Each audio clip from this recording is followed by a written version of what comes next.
BJP 수직 매암 야드레 할까는 뭐죠? 아무도 판 떨어거든. 마이쿰 좀 오빠가 뭐 떨어. 시기네 서저 거기 스테이지 앞 라이브 티바면. प्रजानसु state थोइन थोइरुदे परंतु vote लाकर करीब corner को न मोई कार का मोई दुम खुदों साब लोग विदोइनी अदर भोट लाख पर कोई खरा लाहौर के लोरे प्रजासु राजनीति वाज थोइन न चंगदे भापता न दे नहीं न दे कांग्रेस है जी करिनो CPI जी करिनो BJP ने करिनो गाइस मधु वासे हम तब दुगी दे लोकल पार्टी से करी पामी है गाइस हम तो खंगदब अदुना लेइसे दने लेबाक से वारिस political maram de khwai de maru iba shakti pai ba kamu sing si masi ma di pura business to bugum bane karbar ne ba ma MLA hoine na mantri hoine ma drug khangde ganja khangde ama khangde adu loire thika nungka madu khudong sa du phangna na bai vote lepani vote ka bani mantri hoi bane sinatra to pa theory am hoi de lete लेपाक्षी लायर बगी करी policy लेते बगी मियाँ की करी policy education द करी पॉलिसी लोग तो लम क्या था अदुगो डेवलपमेंट प्रोग्राम द करी अदुंदी अखोई प्रजासी तंगाई फदन भाप तामिना बम दिसंगे अदुना उजिक आई यम मतम सि फंगदे गोंदा उजिक अखोई स्टेट लेंगाना तगुदोस अदु मतक मियाँ होगुदोस उजिक सेंसस की वाले रेको सीमा अखोई पुनः थेनामिना बताए without NRC census to be no NRC, no census. See number one. I think I know Mizoram the Gadika, you know, foreigners say, I want to hire. Mapandi Lapis luck. Yameva. Me care luck. Me can't hide Taret lady, Nipan lady, Tara lady. Adul Subsaba, Singe, Mizoram the Kangi. Men Marilla with me, came the record for the tower. Question them to late there. I don't know, was it Kanaka foreigner?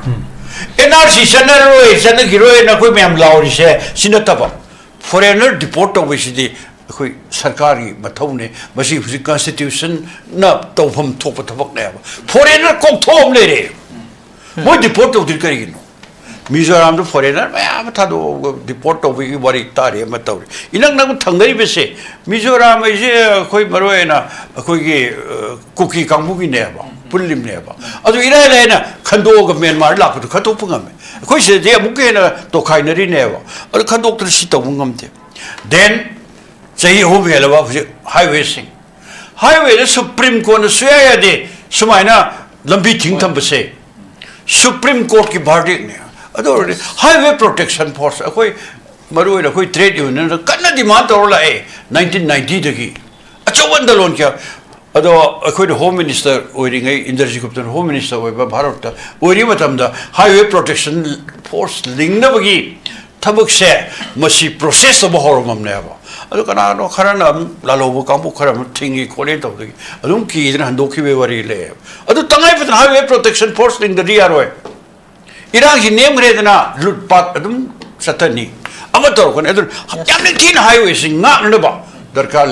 yes. Railway Protection Force Ling is now. Adumina Sima, Yamtuna, Aduga Lerena, border fencing. Which border fencing do a dagi, Tonga, the Pipaiwa, Mamulai, Lam on Topiwa, Myanmar the Kara, Burma the Kara, the Ibra, Adugulena, Molsam, we side command of Doria, Mizoram with Toba, the Gide, a quid of Karakada, Lucelacadena, a quid Pangado, Paro and Pangdo, Lamzina, a quid Manipur, Topa State,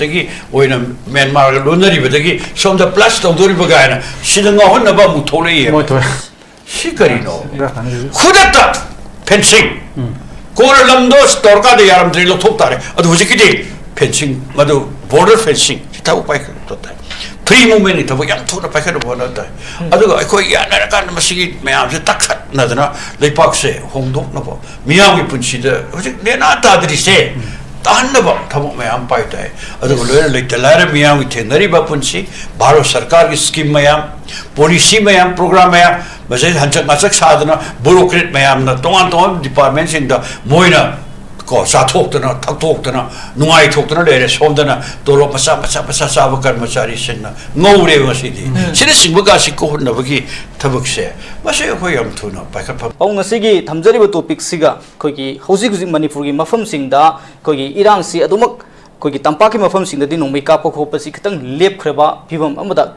tangdu leita film mo lei ra bra hai ma miyam na puning da khanar matam sida singi mafum sing da atuki mate khoi ki tam thirap mi hat myam thokre aduga hauji ngasi maksui khoi hayeng sina yamna so khoi India ki independence 50 August ki atuki mate security na khurak hang da mu ki ta pakim mafum sing da lei ri ba sigum film sing mari lena singi mafum da nei khoi ki ambush tor kan dai khoi naga gi misa mani hat ki ba do ahum na so open thangan ki kamai yengwe ko hayeng si Bharat ki independent phongbagi adugba 15 August saidana pangthokador bisigi mangoina na akhoi gi manipur gi miyam na akhoi ningtam base aseng ningtam natte aduna sumba 15 August ki thorum si yauroi dabani haiba tongan ba manungi mapan gi mayam na yam kanna adugba athingba kaya adum zenen strana simba kaya kawri besigi marak saida lingana yamni thina khoi gi security pi dana wakhan kaya gi ngaksen thorum yam si yamni thina paikhalabra haina khalubani adubu laibak thibadi akhoi gi state saida hana hogiba me gi tarik 2023 dagi satharakpa Sotin Kumar narco terrorist singna adugumba tampaki miyam da landarakpa sina maram oraduna yam sangaba pera sigmanungda mishimina awa anang kaya mapaksana pangthok oirei family karaleraga muka ngasi lebak adugumba chief minister Sri Khemsana oirakpa matungdaidi adugumba Sotin Kumar narco terrorist Kangpokpi landa si amuka Naga singda satharak pasi leptana kyarak han satharak kare aikoina khangre chief minister Khemsan gi peresi manungda mana yam kanna honarakanda sathok sasinda panbalik tanaba jiri satpa senapati satpa ukhul satpa adu tawba ada taw mayama Kangpokpi de akhoi gi Surachanpur satkane harga ngangkhidaba more sangbangam tripa sina sima ke asing simarakta man salu phom ke asing simisi mina mi ha mi pun kaya lepalitana thoibane sigi marak seida ngasi ngarang si kitang ingdhagrabra haina haiphet khallubane akhoi pa mi si kai leipak se santi hanjalakpa akhoi sen sana sinan leminaba adugloina na akhoi yelomi singna akhoi leipa sigi apun ba saktam si kannana phona minaba sina simba kya sing sing maraktana abo ngasi si ayuki angan meda pung tariat makhai tariat tar padwaita akhoi labuk ta thabak sudrana isam chamba longmi leijaba adu Kangpokpi sing si marakta Naga anima maroina Sotin Kumar narco terrorist Kangpokpi na nongmena kap khaira hatopire oh mami am tin swe sumba sina mara morakanda ko ingdharurava state sigi khara khitang ingure haitai sigi kano se amuk hanna mai hona sakhalapagi akiba kya lakpo simatung tarakpada ko me am khangi hojik pau marak saida ko Naga taru hato kharakanda madugi achumbo waena ma phangdriba kanana hatpano kamai tobano ama phare hai ani phare adu pamarang khangdana adum enai eda sinare hai adu tawre hai khangdriba adu matakta hana dagi torong lobi thodok adu lena khoi Sotin Kumar narco terrorist Kangpokpi sing si am sathi moise lamhen tu hen ba Kangpokpi haidu oire yam sathi ba mihat mi punda karimta nasung da sung sa thare me am sing simarakta hujik ekhoi amuka ngasi thoiba thodokse masi ekhoida makhatana hanagi mihan mipun amta bichar to bangamde pha bangamde pharasu pamarang khangde aduglen dandi pi sungamde aduga hujik phawda ekhoigi Naga taru ki haksang lawdribani hospital gi mokta leribani sumata jas da mukka hujik longmi ani deigida basing se lawkhala kanda mokta thamba sigi makhata ba consequence kari or kadorigi hai se naga sirina usna yam pen de bogloina laura ani khonga ani adugloina thingba kaya pira ani adugloina moida achumba wayan to view misam karmai down halibano cookie singna hai bagi pen de bokhola ma amukka inau no sagalak paise masi am lai bakti ekoi cookie sin cookie narco terrorist kamu sing su khara khanda ba phare noi juwai miam juwai adugorena tonganba separate administration gi demand kari kana dorino sina oirakpa fall dudi ekoi mesen amaga amaga wamina ba adugorena tongan balam kayada sigumba ekoi aduga ekoi mapungda hena khudong thinia ba basta maya mayu pyo maya mayu na risidi suri ba kangbu nomi ba kangbu ne lektalare kangbu ne aduga senjao pai ba kangbu sing de noi ahing da mit yam khatnai cookie khangde maitai khangde naga khangde adu black ki wa amagi wa acho acho leba ki lan thum lut to bui thab kya sing se adum chatha nei aduga ekhoi masing yam praja le telar ka mu sing si no gi yo angak pa phangna sum hengal leba wa ba kya sing se me am loi khange port punam ki maman hengal he adum highway me am sing si dei truck sang ba yadre adu loina lambi slip ta bu awa mayok na re adu loina lut pat makhan kaya gi awa ba kaya mayok na re adu bai koi driver handelman lising kaya ngasi di sara hele gari steering pai phang da badagi sine sing ba kaya ba kai thenu pi sing awa ba kaya mayok na re adu loina satra na harun sing ni thino lai tam phang dre lai ki dukan tor be book shop mayama witi lai am ta sitre sikamai tawni education the back handana koi koi maring da handare sina sing ba kaya sing lai sing adu loina lai pak sigi oiriba koi apun ba koi economy se koi sahi tara ni mathak ta koi back halga sale sung ba basta me am sing si koi lai pak koi manipur koi iramdam sideida samaim chathar ga de koi kari or kadori no kari or kadori ge ba hena wa ba kaya mayok na rakane sahi tara hangatna yengo tam dai koi handle selam ni na madugi madu phukana bu hodabada ekoi hena ekoi tabam thok thobak kya madu namme khat pangam moi to ade mathakta ekoi central government se hakmang gare central government hakmang gare maruin narendra modi bharat ki prime minister hakman gare maruin se ekoi home minister oriba adungba amit shah hakmang gare aduk sangab sahi mari phar kadoraba sugumba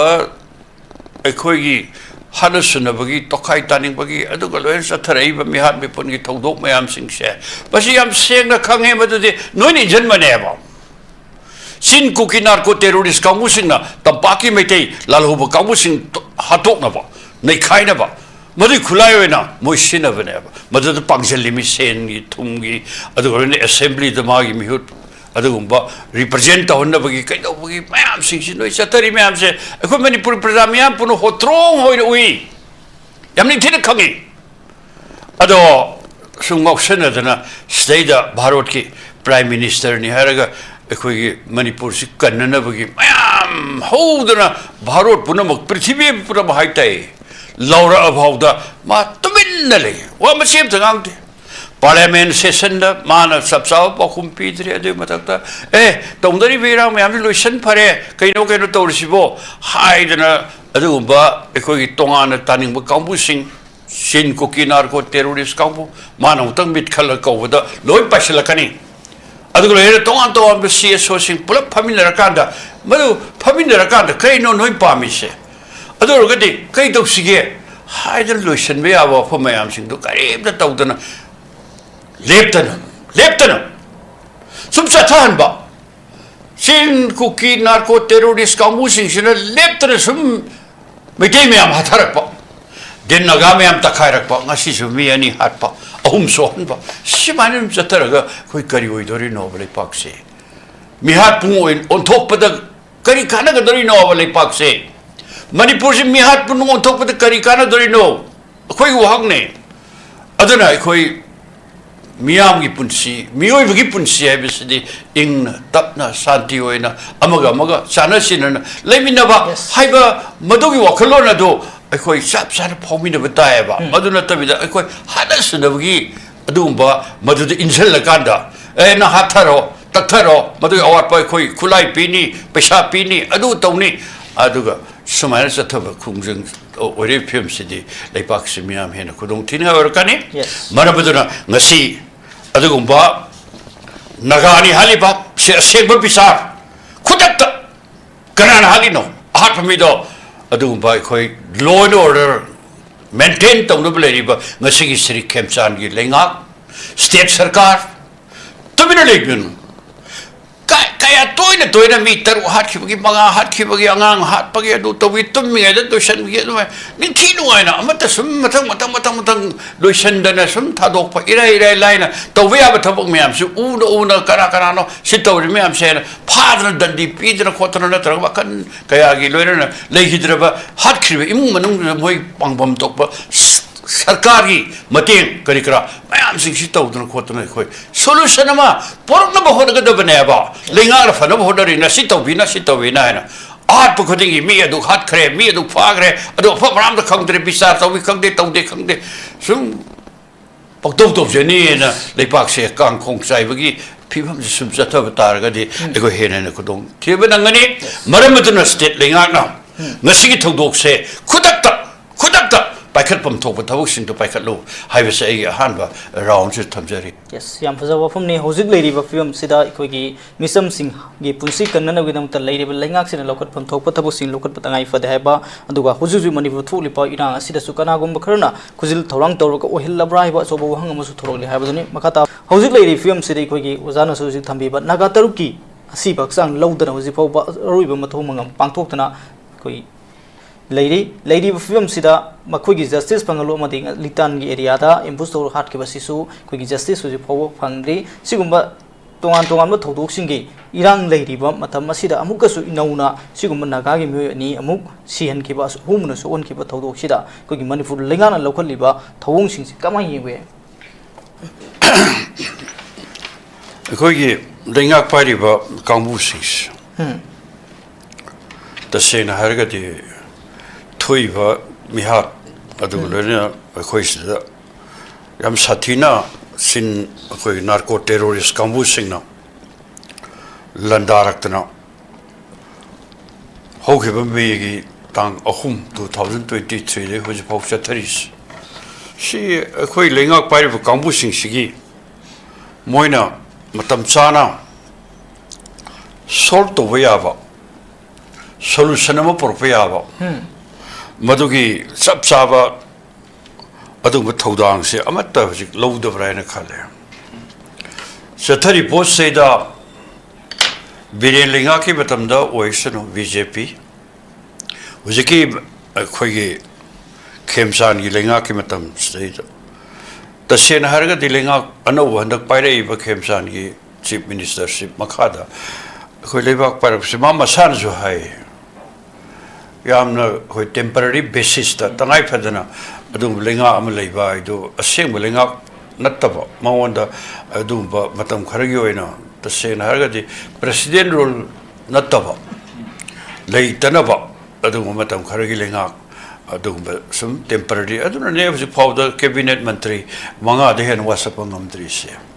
mantri expansion amdri se adu batakta akhoi gi centers I am toy higher centers yam hamangare equid miam burul khangi center gi apamba aning ba madu makhada loina hanagi siri bireni matam dasu hojiki siri kem sana litoriba adugumba BJP lenga ki matam sidasu adugumba center na towning ba thabuk to equid station satharle Moin pizza sani pizza tokani moin harpa yakadung ngairga dumle maning tamna khoi state siyoiba kaino khara togena haibado madungamde adu mathang thoiba thodo mayam sing state da ngasi phawda saibang da haina gri dune mi hat pam tani thinoina phabangamde mafam du da sathariba adu mayam sathiba thodo wathok mayam sing do simadi jiri thodo sob to khre karan hat panamado Pickrable state square kilometer dishing Gungani toy something. She manung say that toy with those loin kangi. Kangna Adum Moibu Pava Natraga Aduto. I hire a sexual like NI this in a gray. kudak to the state lenga ki law and order maintain to no blari home department ke do lei ke to win le thok pa aduga mayam law bo khong masing do khara le ga tok sa gi ni akhoi gi tabam thok pa adum chathar lo re sida le mathang ni lai sing hujik pun thi nuai na se sarkar hi lak pa dagi mihat mathang thole si sibu ngasi bhaw da karamba mioi mayek seng faradana mana adu to adu mihat patsu mayam loi hai nei naga taru hat ki bido loi khangi kana taru halim mi je matuk ka ag manga ka halim ni ne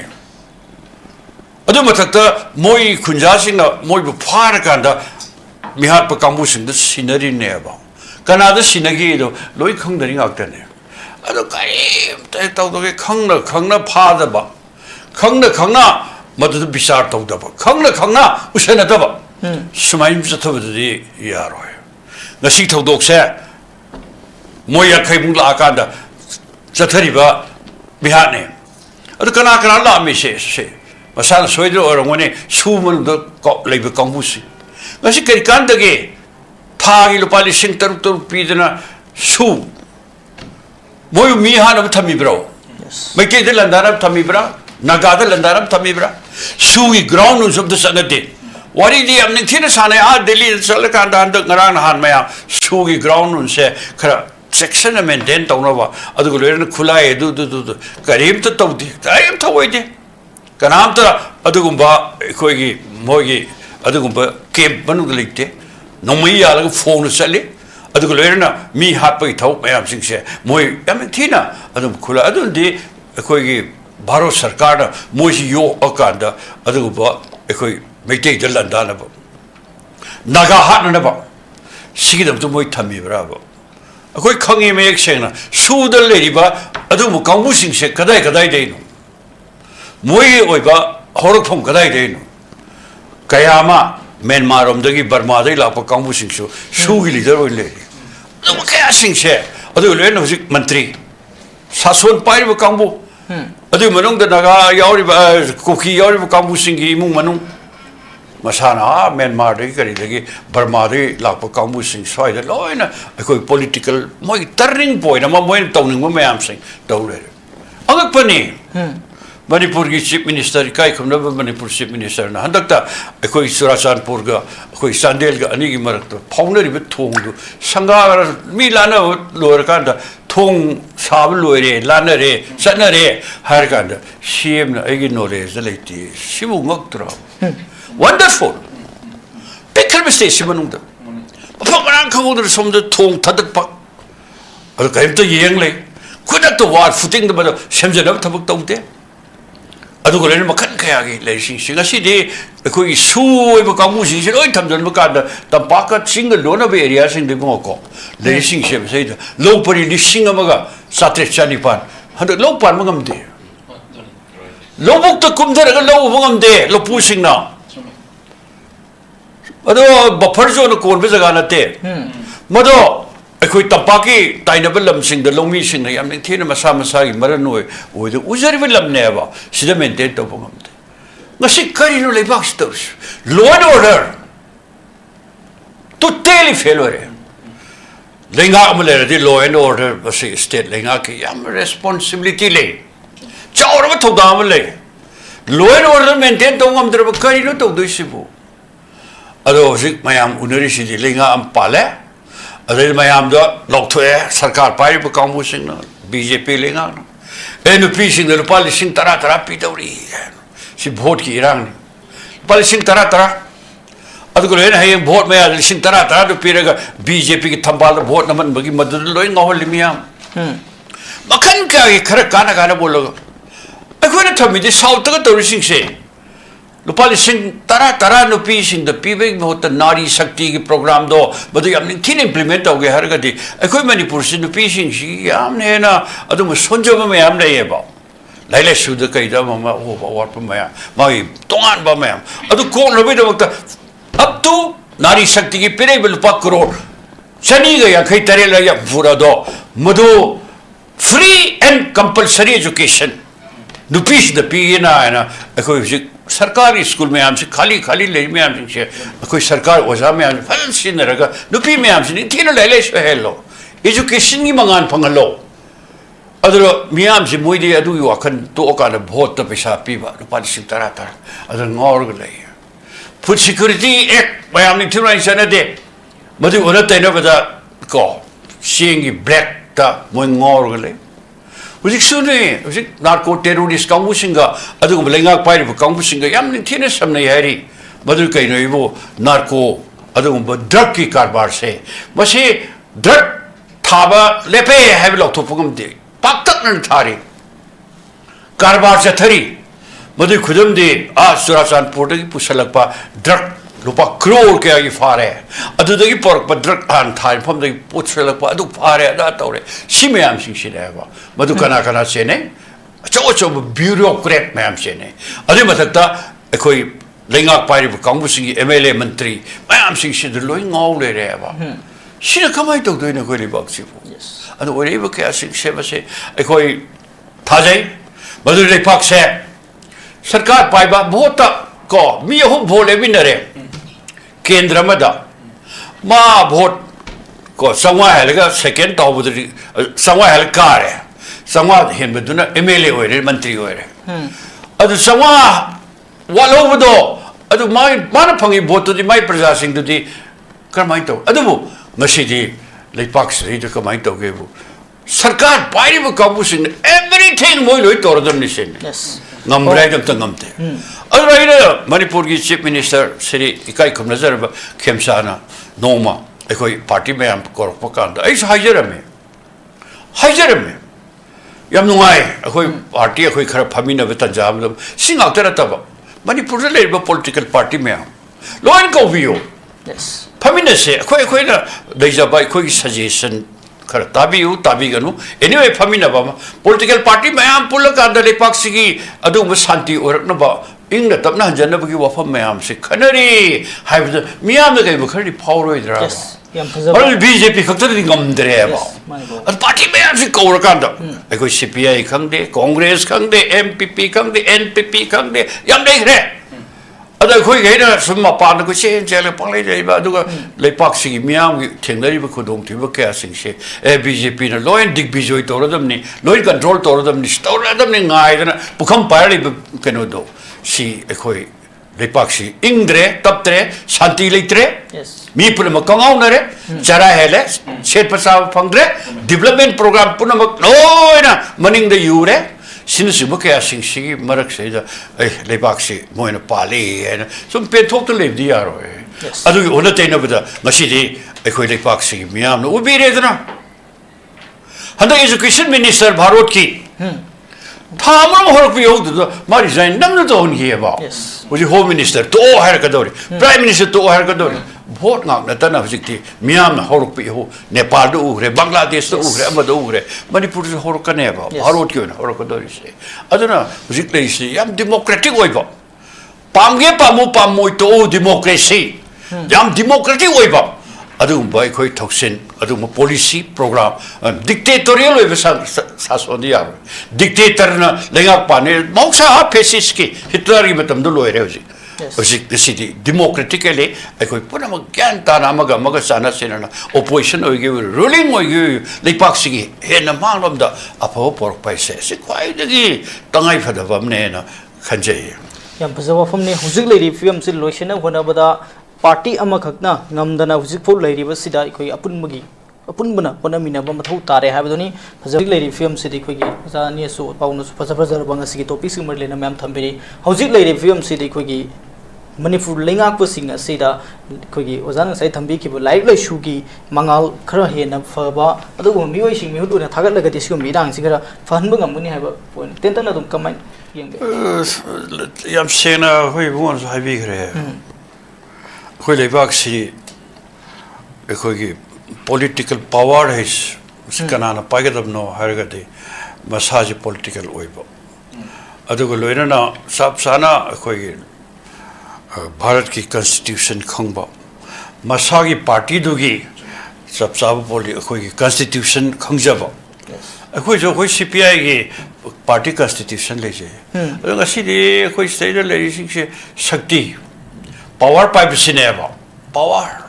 sida si manipur se bharot ke manung do kwai dagi defection to song thok song jin sida kari gi no shakti de ngau bani na ga sina congress hayen bjp bjp ju ju mayam ya dre har ka mo jo amadang pan tor ko do mai khum jam upaga ma tor sigi ne serja ko state si am lai bakti ba man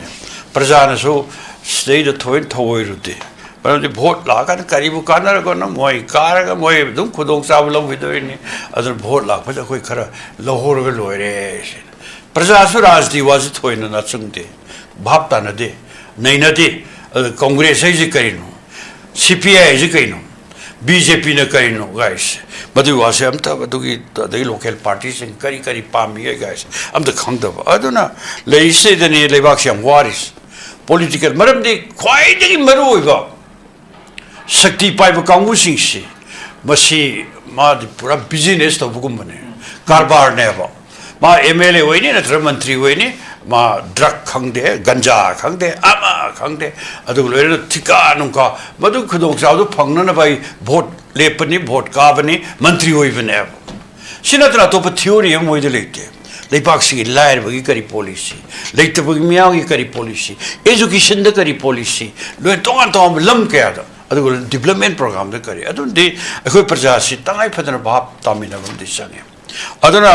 hojik ai yam matam si phangde ngon da hojik khoi state lenga na to dos adu matak miam na hogudos hojik census ki wale re ko sima ai khoi puna thenamina betai without nrc census to be no nrc no census si number 1 ade kai no mizoram daga di kai no khoi foreigners se sai khoi bongona hai gre mapandi la base lak ya me ba mi kaya lak mi khara na hai taret le re nipan le re tara le re adu sabsa ba singje mizoram ri khangi Myanmar la ko mi mya ke am le ge si record fajan to ya koi se jam ta leite aduna huje kana lo foreigner nrc sanar ro san giro na koi myam lauri se sinata ba foreigner deport to wi si koi sarkari mathau ne masi huje constitution na to pham thok pa thak ne ba foreigner kok thom le re mo deport to dir kari no Mizoram do foreigner ma tha do deport to wi bari tare ma taw inang na thangai be se Mizoram je khoi maroi na khoi gi kuki kangbu gi ne ba pulim ne ba adu ira le na khando ga Myanmar la ko khato pungam khoi se je mu ke na to khai na ri ne ba adu khando to si to ngam de then sei ho be la ba highway sing highway the supreme court na suya ya de sumaina lambi thing tham ba se supreme court ki verdict ne adore highway protection force akoi maroi na koi trade union kanna demand tor la 1990 dagi achawan dalon kya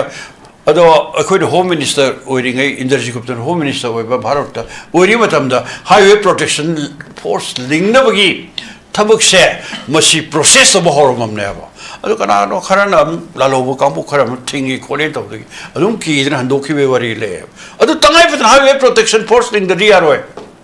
Irang si name re na lutpat adum satani amator kon adun yam ne tin highway sing nga na ba darkar le ba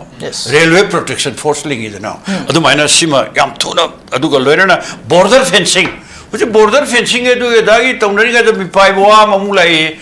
lam on thok pai wa Myanmar de khara Burma de khara pi do ibra adu go loina molsam ge side kamai to do ri adu Mizoram ge to ba da gi je khoi de khara kada hiluk sel ka do na khoi phang do ba bharo na phang do lam sina khoi Manipur na ta ba top state ta gi oina Myanmar ge lonari ba da gi som da plus to do ri ba ga na sidanga hon na ba mu thole ye mo to si kari no khudata fencing ko lam do store ka de yaram tri lo thok tare adu huji ki de fencing madu border fencing ta upai to ta free movement ta yam thona pa kha do na ta adu khoi ya na kan masi mayam se takhat na da leipak se hongdok na ba miyam gi punchi da hoji ne na ta dri se tan na ba thamo mayam pai ta adu le le talara miyam gi thenari ba punchi bharo sarkar gi scheme mayam policy mayam program mayam masai hanchak masak sadana bureaucrat mayam na tongan department sing da moina ko sa thokdana thokdana nungai thokdana lere somdana tolo masa saba karmachari sinna ngore wasidi sine singbaga sikko hunna bagi thabakse mase khoi yam thuna paikhat pham thoyena khale yes yam faza wafam ni huzil lei ba sida lenga ki lokot pham thokpa tawda ba wat lo ri ba thabak sing ma phung phana loisin do nei khoi manipur da ingta pa phurna bhona ba thau ta ha ba ni ma